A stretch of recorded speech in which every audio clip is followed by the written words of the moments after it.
What's up, y'all? This is Reggie White, aka Bullet, aka Speeding Bullet, and this is the Speeding Bullet podcast channel.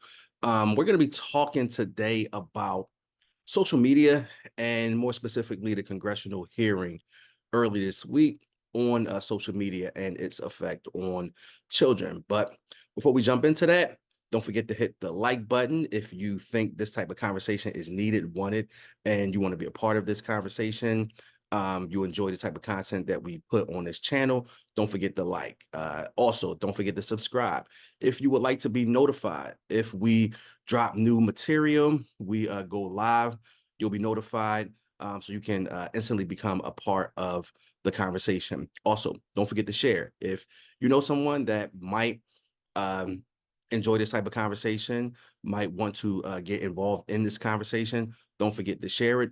Also, don't forget to comment and engage with this channel. I would like for folks to start dropping their location. Let me know where you guys are checking in from. In addition to let me know how you guys feel about these topics that we are discussing. So earlier this week, there was a congressional hearing on the social media sites, the big ones that we all know of, Facebook, um, uh, Instagram, TikTok, Discord, and a few others. And their CEOs were uh, they were asked to come and testify on Capitol Hill to just talk about some of the issues and the dangers of social media, how our children interact with social media, what are some of the things that these companies are doing in order to protect children on social media, and to kind of have that type of conversation. So um, in case you guys aren't familiar with what a congressional hearing is, a congressional hearing is it's a hearing that's done by Congress that focuses on a particular topic, a particular event, something that is important to the American people, and Congress has the ability to ask people to come and testify on behalf of maybe their company or maybe their position or maybe something that's relevant to a particular topic that Congress wants to investigate, get more information. It's public, so the public can hear these meetings and see these meetings. But it's supposed to be used as a tool to be able to get a better understanding of certain things, to be able to maybe possibly pass and create laws in order to create a better environment for certain things. So that is the purpose of a congressional hearing. It is a fact-finding, supposed to be information-seeking type of environment. However, how I feel about congressional hearings in general is that it's normally just theatrics. It's normally just Congress people screaming and hollering at people who are asked to come and testify about a lot of times serious and important things, but it many times just becomes antagonistic. It's not about getting solutions. It's not about solving problems. It's really just about sound bites, being able to create these viral moments where you have these Congress people that are just like berating people and causing a scene. So it's rarely about trying to find solutions to problems, although it can be used as a good tool. What I'm going to do real quick is give you guys an example of the type of interaction that happens uh, in these congressional hearings. This is actual footage from the hearing that we're going to talk about, which involved Senator Josh Hawley, fist up, if you know what that means, and the CEO of Meta, Facebook, Mark Zuckerberg. So I'm gonna show you guys the video real quick, just so you can kind of get an understanding of what these congressional hearings kind of look like.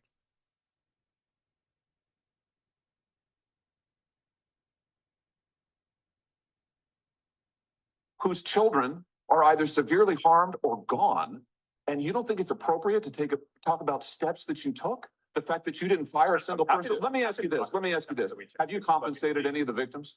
Sorry? Have you compensated any of the victims?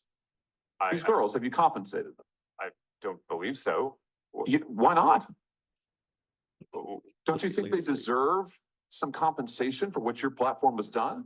Help with Senator- counseling services, help with dealing with the issues that your services cause? Our job is to make sure that we build tools to help keep people safe. Are you going to compensate them? Senator, our job and what we take seriously is making sure that we build industry-leading tools to find harmful To make content, money. take it off the services, Not to make money. and to build tools that empower parents. So you didn't help take with- any action, you didn't That's take not any true, action, you Senator. didn't fire anybody, you haven't not true. compensated a That's single not- victim. that's Let not me what I ask you said. this, let me ask you this, there's families of victims here today. Have you apologized to the victims? Would you like to do so now? Well, They're here, you're on national television. Would you like now to apologize to the victims who have been harmed by your product? Show them the pictures. Would you like to apologize for what you've done to these good people? Okay. All right, I'm just gonna pause it right there. Mark Zuckerberg did turn around and apologize to those folks who were harmed, who had children who harmed themselves. Some were either they self-harmed themselves, committed suicide, things of that nature because of their involvement on social media. So, but as you can see, the hearing is mostly antagonistic. Josh Hawley is famous for just being that, someone that is antagonistic towards the people that are testifying. So, I had a couple of questions just about, how we should feel about these social media companies. What should our overall feeling be? Now, as a parent, I understand what the dangers are of these social media platforms, and I'm gonna kind of take it back to really the beginning. I think when the internet first was introduced in the late 90s, I know Facebook and Facebook was created in the early 2000s, early to mid 2000s, but the internet just in general, there was always this fear of what the internet would and could do for to people. I think that was the basic, if not immediate, conversation about the internet. It was always like the internet was kind of like spooky, kind of dangerous, especially back in the day when you had chat rooms, you had it was just a lot of anonymous stuff going on the internet, and there's always been dangers with the internet that we've all been aware of since the internet has really been in its existence. We've all known about the dangers.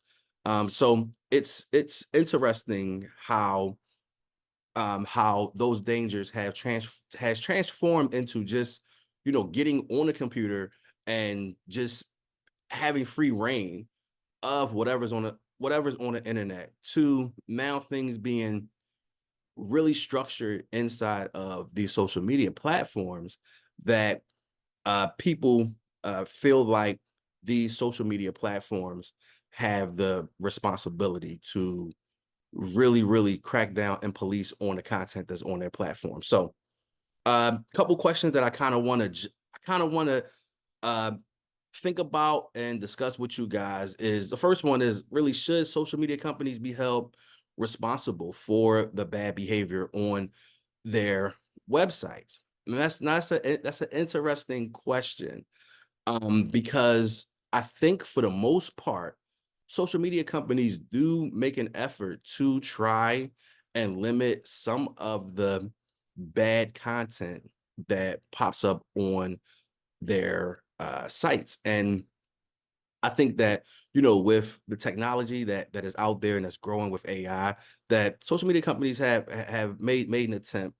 It's not like it's just wild and, folks can do and say whatever on the internet, and social media companies just, turn a blind eye and are just collecting profits. There is some, I'm not sure of how in depth, but there is some filter of content on social media. But so social media companies be doing more in order to shield our children from these, these types of experiences online. Things like predators, things like body shaming, things like just uh violence, just the proliferation of violence, especially Black bodies, being killed and being abused, things of that nature. So should social media companies be held more responsible for what goes on their websites? So you guys in the comments, let me know what you think about that question. Give me some feedback on what you think. I will tell you that for myself, I tend to believe that most if most of the social media companies are doing a great deal of work in order to police what goes on their platforms. I don't think that there is any type of perfect system. However, I do know that since my introduction into social media, my introduction into the internet, I have seen many upgrades and advances on the technology, on privacy, on just on ways to kind of limit certain types of content being accessed by children. So I think that social media companies have made an attempt to try to reel in some of this content.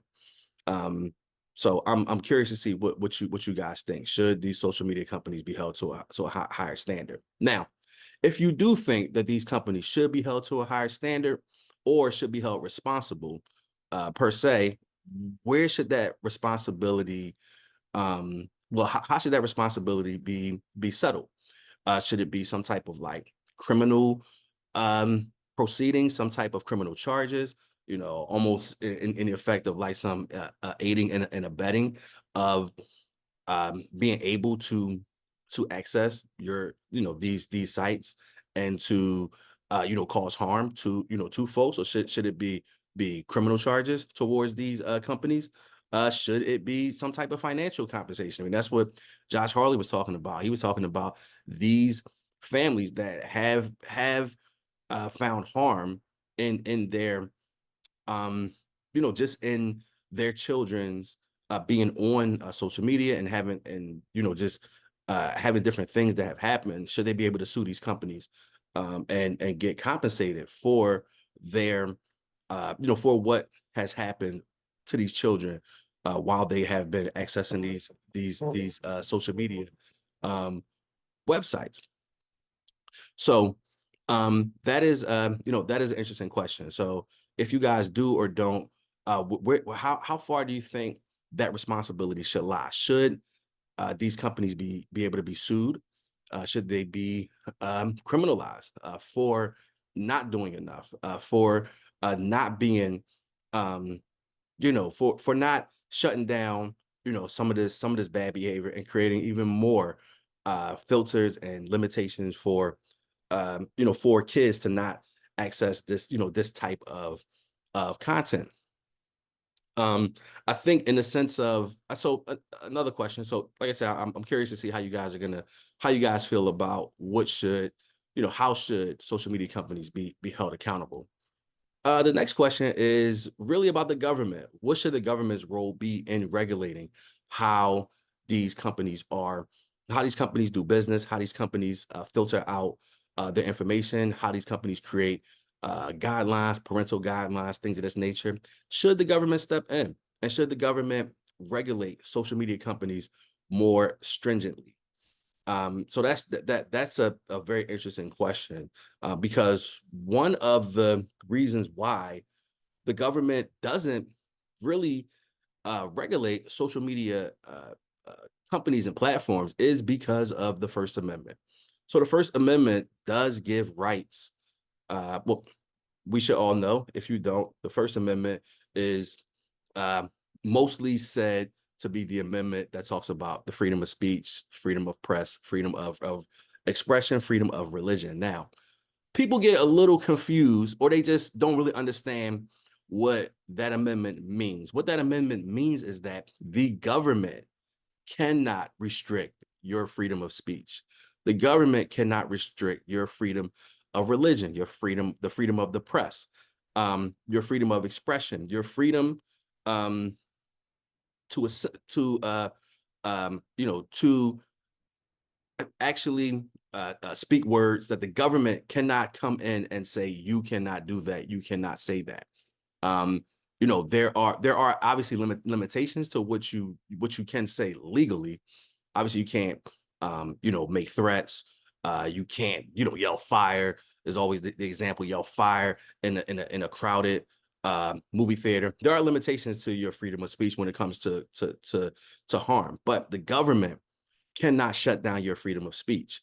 That's the First Amendment. It's the first one that the old white guys thought of, the first one that they settled on, and it is the strongest of all of the amendments is the freedom of speech. So the government technically doesn't have the ability to regulate speech, even with social media companies. So it's been very difficult for the government to actually come in and say, you need to do this, you need to do that, you need to do this, you need to do that, you need to limit this, limit that. And really, when you talk about the politics of it, freedom of speech is very, very polarizing on both ends, on the right, on the left. It's very polarizing because a lot of folks believe that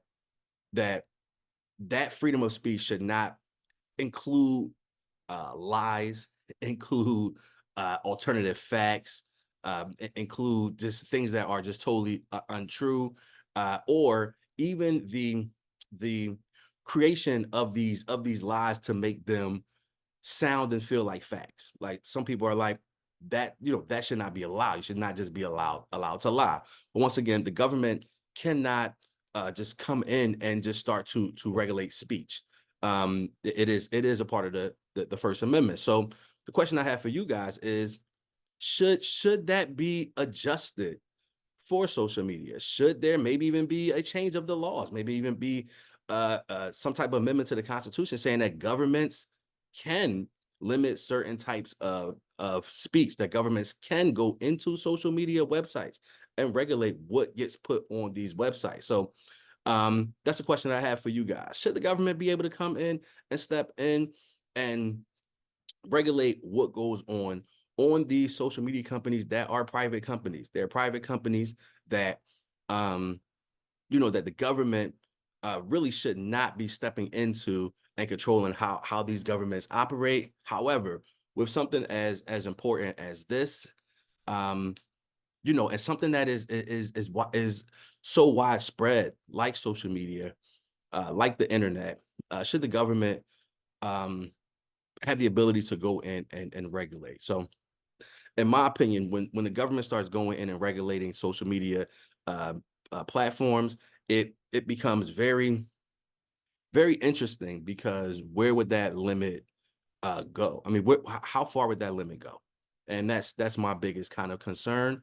But also with how our government works, I mean, with just so much tension and then so much fighting and just so many so many people cannot agree on anything in the government. So if we say change presidents, change members of Congress, the ebbs and flows of Democrats, Republicans, independents, I mean, would that mean that every time we have a new election that people are that the president or Congress is going to be sticking their nose into a social media platform saying that you can do this, you can't do that? Maybe you can promote my ideas, but you cannot attack my ideas. So it gets very, very tricky when you start talking about the government stepping in, because the government has so much power to influence. So if the government is stepping in and they are regulating what can go on a social media platform, then it becomes problematic when, a certain party says that my content should go on there, should be, on the homepage or on there first, versus, my adversary or someone that has a different political opinion, theirs is not going to go on there. So so in a sense, you can ban speech by, you can ban, the government would end up having the ability to ban certain speech and to be able to ban certain behaviors to push their own agenda. So I don't know if that's something that we want to, I don't know if that's something that we want to allow to happen, but it is a conversation on what should the government's role be in handling these social media websites. The last thing, which is probably the most interesting, also complex uh, equations or complex variables in this equation is the parents. So, what responsibility does the parents have in regulating their child's social media experience? That's a very, very interesting question because you have on one side, folks are going to say that the parents have the most responsibility in what their kid consumes, especially as children, as teenagers, as young adults. Um, the parents have the most influence in what these children can consume. The parents have the ability to put parental guidelines on these phones. The parents have the ability to purchase these phones. Probably one of the things that if I had to go back I have to go back in time, and one of the things that I personally would change about just my parenting philosophy, or just my parenting choice over the years, would be not to give my child a phone. Not to allow my child as much freedom to be online, to have a phone, to be able to search things. If I could go back, I probably would change that, or I probably would regulate that a little more than I do now. I feel like I do a decent job of regulating what my child does on the phone, but I know that I probably could have waited a few years before I put the phone in my child's hands. Some people put the phone in their child's hands as early as one or two or however, and at that moment the child becomes as attached to the phone as adults are. We're attached to the phones also. So what role should the parent play? And what responsibility should the parent have if your child does access social media sites and your child, does end up, getting some type of harm because of accessing these sites? Should the parents be held responsible? And if so, how much of the blame is on parents? Now, that to some people might seem like an easy answer, an easy yes or no answer. For me, I think that it's much more nuanced than yes and no. One of the reasons why is most parents, in my opinion, don't have the time, and some people will argue this, and some people will agree with this. Most parents don't have the time to really parent their child. Now, I'm not taking parents off the hook. That's not what I'm doing. I even told you that I think that I could probably have done better, or that I should be doing better. So I'm not taking parents off the hook. I wanted to make that clear. I'm not taking parents off the hook for what they what they allow their children to access. I'm not taking parents off the hook. What I am talking about is an overall environment that we live in, an overall culture that we live in, that is built and baked into a world that really limits a parent's opportunity to be able to really regulate children. Now, one of the reasons why parents do give the phone or the tablet to a child is mostly because both parents are out of the house. They're both parents are working, presumably working hard, coming home from work, having to regulate a household, and to be able to have some level of relief. Parents go to the the phone or the tablet as giving them the ability to have some relief from what they have to take care of, and then many times endure in this life in this climate, in this culture that we have. So the world is set up that parents don't have the time, they don't have the energy, they don't have the ability. I can imagine if more parents had the ability to stay home, more parents had the ability to just that, if more parents had the ability to stay home, that more parents would maybe not choose these methods of relief in order to actually get through the day, in order to actually just in order to find just find time in the day. I mean, I can just imagine if you are a parent who, I don't know, even works one or two jobs. I mean, nowadays it takes one or two, it takes more than one job, and really to maintain a household. So most parents are just trying to survive. They're trying to survive.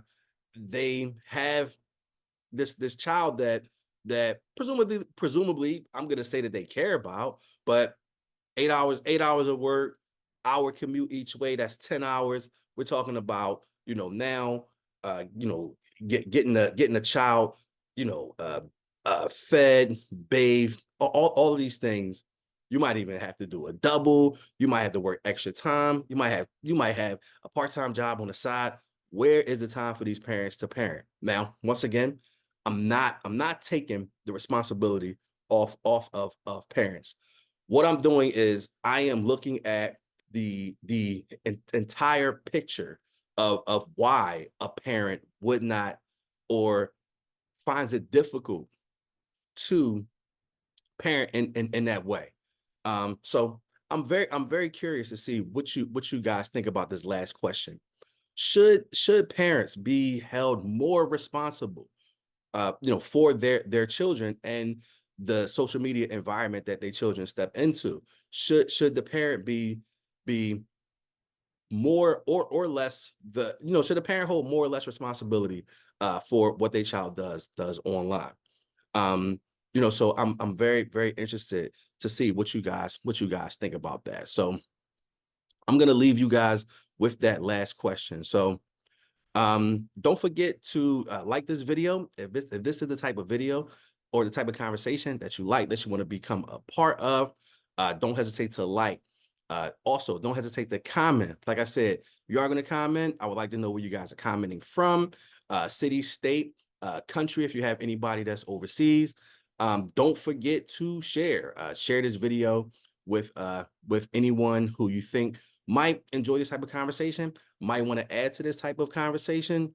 And lastly, don't forget to subscribe to the channel. Let us know, by subscribing to the channel, you will get notifications when we do go online. You'll get notifications when new videos drop.